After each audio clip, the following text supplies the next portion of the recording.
Assalamualaikum warahmatullahi wabarakatuh. Anak-anakku sekalian, kelas 8 SMP Sekolah Indonesia Kuala Lumpur yang Bapak cintai dan Bapak sayangi.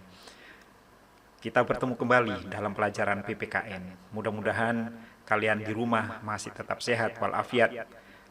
Terus bersemangat walaupun harus belajar di rumah karena keadaan COVID-19 di Malaysia ini masih terus meningkat.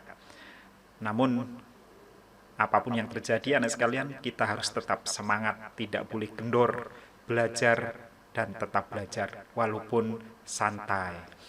Nah, anak sekalian, pada kali ini kita akan belajar tentang peraturan perundang-undangan yang berlaku di Indonesia. Ini masih ada di bab 2, anak sekalian, dan merupakan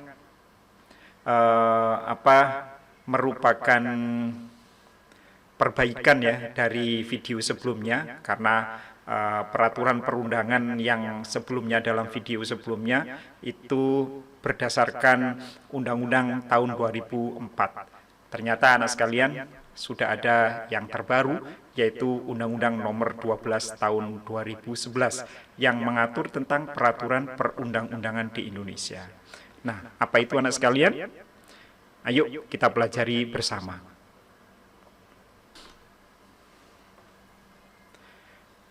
Apa itu peraturan perundang-undangan, anak sekalian? Menurut Undang-Undang nomor 12 tahun 2011, peraturan perundang-undangan adalah peraturan tertulis yang memuat norma hukum yang mengikat secara umum dan dibentuk atau ditetapkan oleh lembaga negara atau pejabat yang berwenang melalui prosedur yang ditetapkan dalam peraturan perundang-undangan. Ini maksudnya anak sekalian bahwa peraturan-peraturan perundangan ini adalah peraturan-peraturan yang berlaku di Indonesia, yang ditetapkan oleh lembaga-lembaga negara yang berwenang. Hanya lembaga negara yang berwenang saja yang boleh membuat peraturan. Jika ada lembaga yang tidak berwenang membuat peraturan lalu membuat peraturan, maka peraturan itu dianggap tidak sah. Apa lembaga-lembaga negara itu? Misalnya MPR, misalnya lagi DPR, Presiden, ya, ada lagi misalnya pemerintah, ya, menteri, lalu kemudian pemerintah daerah dan lain sebagainya. Nah, lembaga-lembaga negara inilah yang menurut undang-undang diperbolehkan membuat peraturan perundangan. Apa saja peraturan perundangan yang berlaku di Indonesia menurut Undang-Undang nomor 12 tahun 2011? Ayo kita pelajari terus. Namun anak sekalian, sebelum Bapak tunjukkan peraturan apa saja yang berlaku di Indonesia, ada 3 unsur mutlak peraturan perundangan yang ada di Indonesia. Yang pertama, peraturan-peraturan itu harus berisi aturan-aturan yang mengatur dan membatasi tingkah laku manusia dalam masyarakat. Ini adalah unsur peraturan, ya, unsur peraturan perundangan, sama dengan unsur hukum, bahwa hukum itu yang pertama harus mengatur tingkah laku manusia dalam masyarakat, tidak boleh mengatur selain manusia. Yang kedua, memuat ancaman atau sanksi bagi pelanggarnya. Jadi di dalam peraturan perundangan itu diatur juga tentang sanksinya. Nah, dalam video yang lalu Bapak sudah jelaskan apa saja sanksinya. Ada sanksi pokok, ada sanksi tambahan, ya.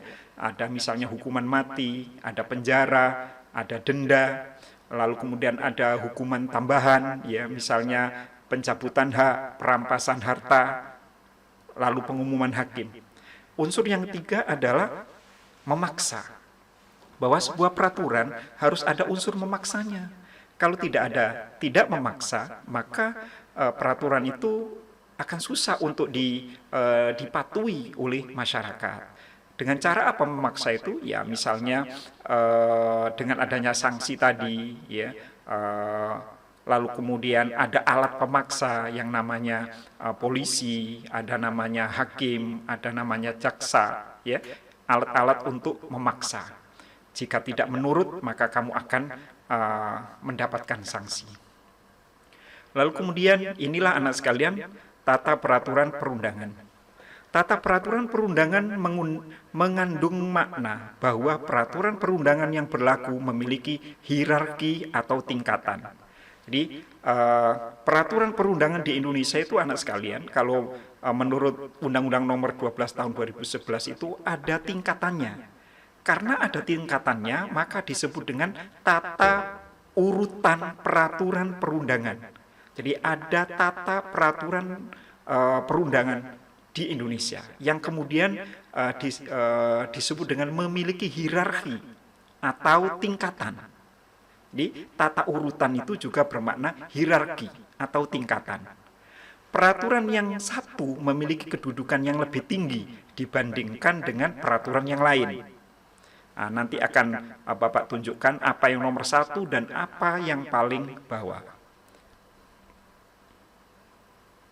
Nah, inilah anak sekalian peraturan-peraturan perundangan yang berlaku di Indonesia dari tingkatannya, berdasarkan tingkatannya. Yang pertama adalah paling tinggi adalah Undang-Undang Dasar 1945. Yang kedua adalah ketetapan MPR atau biasa disingkat dengan istilah TAP MPR. Yang ketiga adalah Undang-Undang disingkat UU. Garis miring Perpu.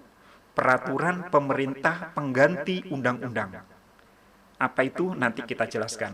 Lalu ada peraturan pemerintah, disingkat PP. Lalu ada Perpres, peraturan presiden. Lalu selanjutnya ada Perda, peraturan daerah, provinsi. Lalu ada Perda, kabupaten, dan kota. Nah, coba diingat, dihitung anak sekalian, berapa jumlahnya? 1, 2, 3, 4, 5, 6, 7. Ada 7 peraturan di dalam tata urutan peraturan perundangan yang berlaku di Indonesia. Kita lanjutkan anak sekalian. Nah, sebagaimana Bapak katakan tadi anak sekalian bahwa tata urutan peraturan perundangan di Indonesia itu berganti-ganti ya, berganti-ganti mengikuti perkembangan zaman.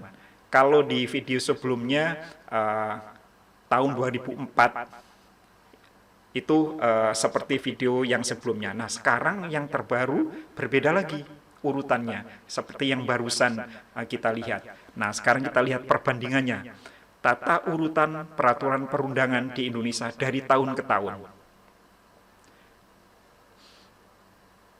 Ini adalah tata urutan peraturan yang pertama tahun 66, lalu pernah lagi berubah tahun 2000 anak sekalian, melalui TAP MPR nomor 3 tahun 2000, lalu berubah lagi Undang-Undang nomor 10 tahun 2004, dan yang terakhir adalah Undang-Undang nomor 12 tahun 2011. Tentang pembentukan peraturan perundangan. Inilah perbandingannya anak sekalian. Ya, yang tahun 1966 ada Undang-Undang Dasar, TAP MPR, Undang-Undang Perpu, lalu peraturan pemerintah, lalu ada Kepres, ya, bukan Perpres tapi Kepres. Lalu ada peraturan pelaksana lainnya, ada peraturan menteri, instruksi menteri. Lalu kemudian tahun 2000 berubah lagi. UUD 45, TAP MPR, Undang-Undang. Nah, ini Perpu tidak garis miring ya.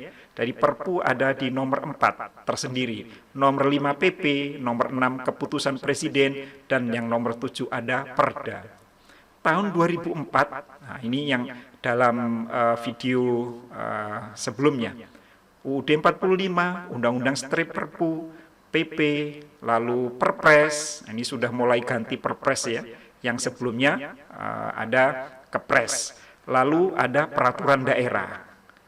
Nah, yang sekarang adalah ada 7, UUD 45, TAP MPR, Undang-Undang Strip Perpu, peraturan pemerintah, Perpres, ya di sini sudah Perpres lagi, lalu Perda provinsi, dan yang ketujuh Perda kabupaten kota. Inilah anak sekalian perbandingan peraturan perundangan yang berlaku di Indonesia dari tahun ke tahun, mulai dari tahun 1966 sampai tahun 2011. Kita lanjutkan. Kita pelajari pertama tentang Undang-Undang Dasar, walaupun di materi sebelumnya sudah kita pelajari. Oke, Undang-Undang Dasar 45 adalah hukum dasar tertulis.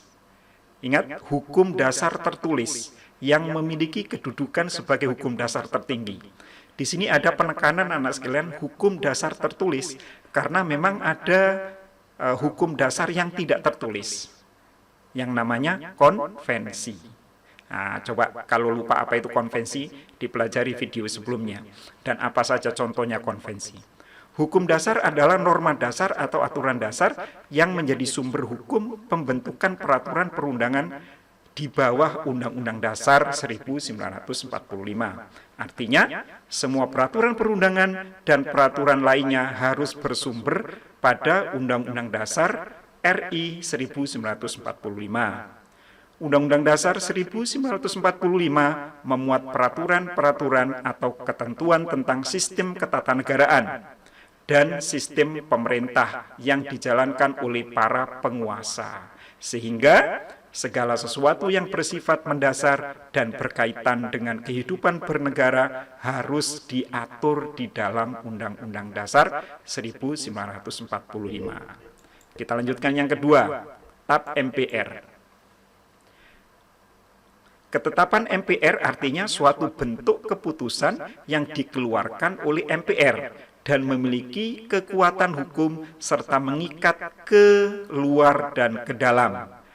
Mengikat keluar artinya mengikat ke seluruh rakyat Indonesia di luar keanggotaan MPR. Mengikat ke dalam berarti mengikat seluruh anggota MPR. Ya. Nah, selanjutnya kalian bisa baca sendiri anak sekalian. Bisa kalian pause lalu kemudian kalian baca. Yang ketiga, undang-undang atau peraturan pengganti undang-undang yang disingkat dengan Perpu. Kita awali dengan undang-undang.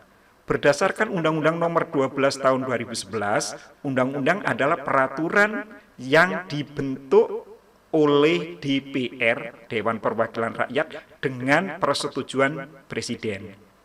Jadi undang-undang itu dibuat oleh DPR dengan persetujuan DPR. Undang-undang adalah salah satu bentuk peraturan perundangan yang berfungsi melaksanakan undang-undang. Jadi, undang-undang ini dibuat untuk melaksanakan undang-undang dasar. Maka undang-undang tidak boleh bertentangan dengan undang-undang dasar. Karena undang-undang dasar itu anak sekalian hanya memuat hal-hal yang pokok saja. Nah, untuk bisa dijalankan, maka undang-undang dasar harus dijelaskan secara terperinci, lebih detail di undang-undang. Nah, contohnya begini. Jadi pasal misalnya Undang-Undang Dasar 45, pasal 28H ayat 1 dan pasal 34 ayat 3 dijelaskan dalam Undang-Undang Nomor 36 Tahun 2009 tentang kesehatan. Nah, itu contohnya. Kita lanjut. Peraturan pengganti undang-undang. Peraturan pengganti undang-undang ini tadi kedudukannya sejajar dengan undang-undang. Namun apa bedanya? Perhatikan. Kedudukan peraturan pemerintah pengganti undang-undang atau Perpu setingkat undang-undang dan berfungsi sebagai undang-undang darurat. Nah, ini catatannya. Jadi, Perpu, peraturan pemerintah pengganti undang-undang itu adalah berfungsi sebagai undang-undang darurat jika negara dalam keadaan darurat, emergency, ya, gawat, genting. Pada hakikatnya, peraturan pengganti undang-undang Perpu sama dan sederajat dengan undang-undang, hanya syarat pembentukannya yang berbeda. Perpu dibentuk oleh Presiden untuk antisipasi keadaan genting dan memaksa. Jadi ada unsur paksaan keadaan terhadap yang harus segera diantisipasi, tetapi masih dalam koridor hukum. Jadi Perpu itu dibuat ketika negara dalam keadaan terpaksa saja. Perpu diatur dalam batang tubuh Undang-Undang Dasar 45 pasal 22 ayat 1, 2, dan 3. Contoh, Perpu nomor 1 tahun 99 tentang pengadilan hak asasi manusia. Perpu tersebut kemudian ditetapkan menjadi Undang-Undang nomor 26 tahun 2000 tentang pengadilan hak asasi manusia. Jadi pada saat itu anak sekalian sebelum tahun 99 itu belum ada undang-undang yang mengatur hak asasi manusia. Padahal pada saat itu banyak sekali terjadi pelanggaran hak asasi manusia. Nah, di Indonesia sudah dianggap darurat, genting. Harus segera ada undang-undang yang mengatur tentang hak asasi manusia. Maka Presiden kemudian membuat Perpu. Nah, setelah Perpu dibuat, lalu kemudian dibawa ke sidang DPR dan DPR setuju, maka Perpu itu berubah menjadi undang-undang. Kita lanjut, peraturan pemerintah disingkat PP. Peraturan pemerintah merupakan pelaksana dari suatu undang-undang. Nah, maksudnya anak sekalian, undang-undang itu kadangkala juga perlu peraturan pelaksana yang lebih detail lagi, yang lebih terperinci lagi. Nah, itu dibuat peraturan pemerintah. Peraturan pemerintah memuat aturan umum untuk melaksanakan undang-undang. Contoh, nah ini, Undang-Undang Nomor 36 Tahun 2009 tentang kesehatan yang tadi. Lalu dijelaskan kembali melalui Peraturan Pemerintah Nomor 109 Tahun 2011 tentang pengamanan bahan yang mengandung zat adiktif berupa tembakau bagi kesehatan. Ini contohnya. Lalu ada Peraturan Presiden. Peraturan Presiden atau disingkat Perpres adalah peraturan perundangan yang ditetapkan oleh Presiden untuk menjalankan peraturan pemerintah, untuk menjalankan peraturan-peraturan perundangan yang lebih tinggi atau dalam penyelenggaraan kekuasaan pemerintah. Penyusunan Perpres ditegaskan dalam pasal 55 Undang-Undang Nomor 12 Tahun 2011. Jadi peraturan pemerintah ini menjelaskan peraturan-peraturan yang lebih tinggi di atasnya. Kita ke yang keenam, peraturan daerah provinsi. Perda provinsi adalah peraturan perundangan yang dibentuk oleh DPRD provinsi dengan persetujuan gubernur. Perda tidak boleh bertentangan dengan peraturan yang lebih tinggi. Tadi peraturan yang lebih tinggi, yang di atasnya berarti ada apa tadi? Ada Perpres, ada PP, ada undang-undang, ada TAP MPR, dan ada undang-undang dasar. Tidak boleh bertentangan di atasnya. Lalu ada peraturan daerah kabupaten dan kota. Perda kabupaten kota adalah peraturan perundangan yang dibentuk oleh DPRD kabupaten kota dengan persetujuan bersama antara bupati atau wali kota bersama dengan DPRD. Perda ini dibentuk sesuai dengan kebutuhan daerah yang bersangkutan. Jadi perda-perda ini dibuat oleh pemerintah daerah untuk mengatur daerahnya sendiri, tidak berlaku bagi daerah-daerah yang lain. Misalnya ada perda daerah provinsi Jawa Timur, maka berlaku hanya untuk Jawa Timur saja. Lalu ada perda DKI Jakarta, maka hanya untuk perda DKI Jakarta saja. Itu kalau provinsi. Lah kalau kabupaten atau kota, ya berlaku demikian untuk kabupaten dan kotanya saja. Oke anak sekalian, itu tadi penjelasan dari Bapak tentang peraturan perundangan yang berlaku di Indonesia. Semoga kalian bisa paham. Jika belum paham, kalian bisa mengulang kembali, lalu kemudian kalian mencatatnya. Anak sekalian, video ini akan Bapak muat di dalam Google Classroom, kalian bisa mencari. Lalu kemudian kalian juga bisa mencari di YouTube Bapak, yaitu PPKN Studio. Cari saja PPKN Studio. Lalu kemudian kalian subscribe bagi yang belum, kalian like, dan kalian tekan tombol loncengnya. Sehingga kalau ada video-video baru dari Bapak tentang materi PPKN kelas 8, kalian akan menerima pengumuman yang paling awal. Oke, terima kasih atas perhatiannya. Assalamualaikum warahmatullahi wabarakatuh.